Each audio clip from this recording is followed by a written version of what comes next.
opportunity to work with Helen and Hannah. So here you go, folks. Here's a better look at awesome. Well, that's the outside. Here comes the other dolphin. Here is Hannah. You guys seem to be liking this. Let's start off with a round of applause. Keep it going because, yes, Helen and Hannah, they've been here at the Vancouver Aquarium since 2005, and with them came really an incredible story. I'm wondering, Anna, if you could share a little bit more about Helen and Hannah with all of us. Sure I can. When we were dolphins, I want to refer to as rescue and rehabilitated animals.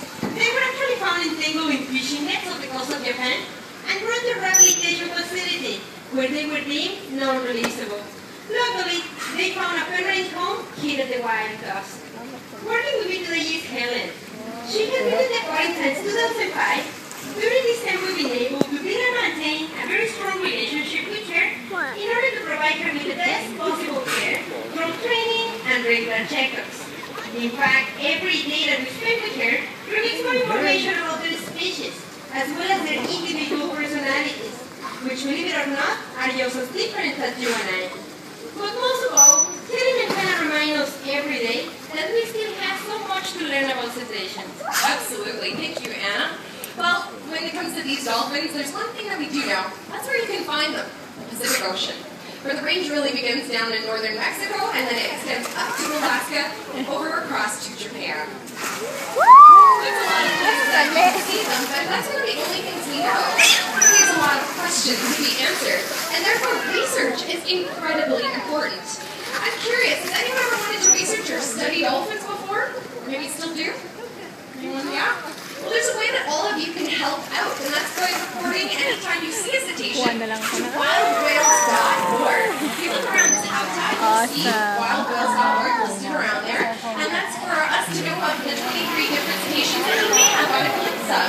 And when you do see them, we want to know when, where, and how many were there, so we can track the movements of these animals and find out, oh, who's our neighbor? Who lives locally? But if we're out there, and there's 23 different kinds that we can see. Let's give you guys some ideas of how it is you would know if you were looking at a Pacific white-sided dolphin specifically. So check out Helen and Hannah. Look at their bodies, and the first thing you'll notice is their counter shading. That camouflage is that sort of darker on top, that shading of dark gray, and underneath they have a lot more light.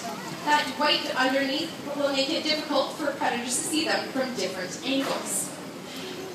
A great example right here. Now, another thing about these dolphins is their size. Guess what? They are the typical size of Pacific white-sided dolphins. So we thought we'd show that off for you. That's about 2.3 meters or 7.5 feet long. If you see something a bit smaller and bright, you're probably looking at a harbor porpoise, and you can look at Jack and Daisy around the corner to compare. If you see something as big as a medium school bus, you're probably looking at a killer whale. But another thing that's the most identifying feature of these dolphins is their dorsal fin. If you've got your cameras out, get ready to take a picture. We're going to challenge you to try to spot Hannah's as she races around this exhibit. You get a snapshot of it, you can check it out to see that it's triangular in shape. It has a bit of even coloration of the darker shading of the lighter. Helen's, on the other hand, is all curved and pointed, and maybe a little bit more gray shading than on the other side. This is how we can keep track of them. They are all unique to them, like a fingerprint to us. But we need to make sure that we're not getting too close to these animals, especially if we're out on boats. We need to maintain a safe distance from us and them. In Canadian waters, that's about 100 meters or 400 feet. About 10 times the length of the stalk, if you wanted to get an idea. But don't worry if you think that's pretty far away to be, because they are considered to be one of the most acrobatic species in the world. Yeah, you really don't argue with that. Well, and also they're highly vocal with a variety of different calls that they can make. We all listen carefully. We may get a good sample of that right now.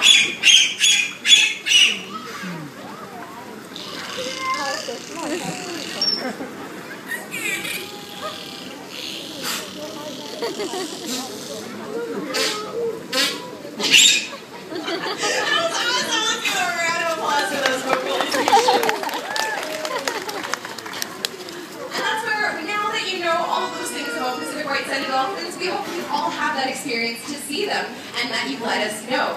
Every sighting that you tell us adds to the information we already have, and one of the most recent sightings of them was just earlier in June at the Lewis Channel, and that's thanks to people like you who told us. However, researchers are noticing an increasing number of dangers that animals face over the oceans. As we heard from Anna, Helen and Hannah were accidentally found entangled in fishing nets, with scars still being shown here today. Helen's most obvious, where her flippers had to be partially removed in order to save her life.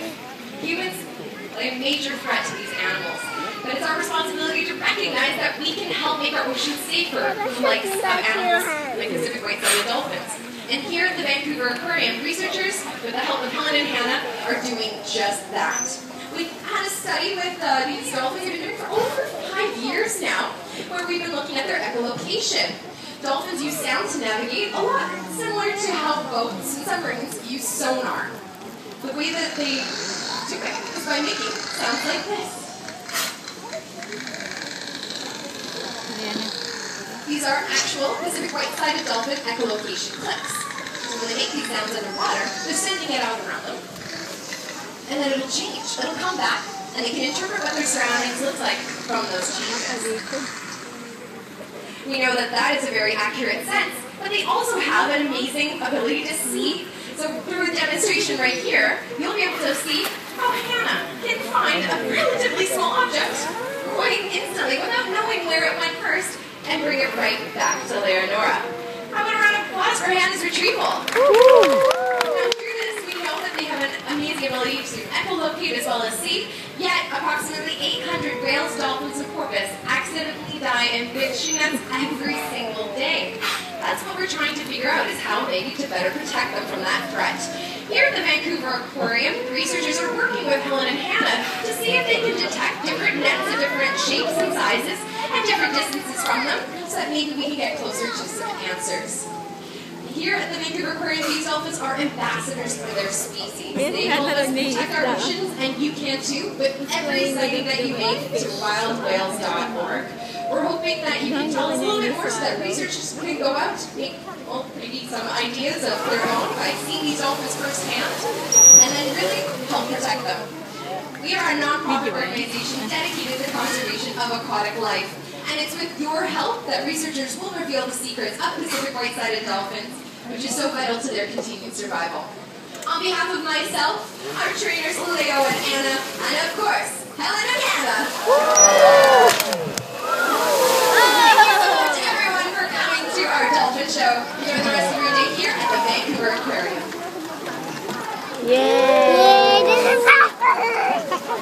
Thank you very much. My name is Jen. If you do have questions, you can come on down to the side of the habitat here. That's what we're going to answer them for you. But feel free to explore the rest of our galleries and check out more programming. At 4 o'clock in our underwater Arctic gallery, we have the Jelly Factor, part of our Jelly Invasion feature. But also, you can check out our 4D theater. We have our 4D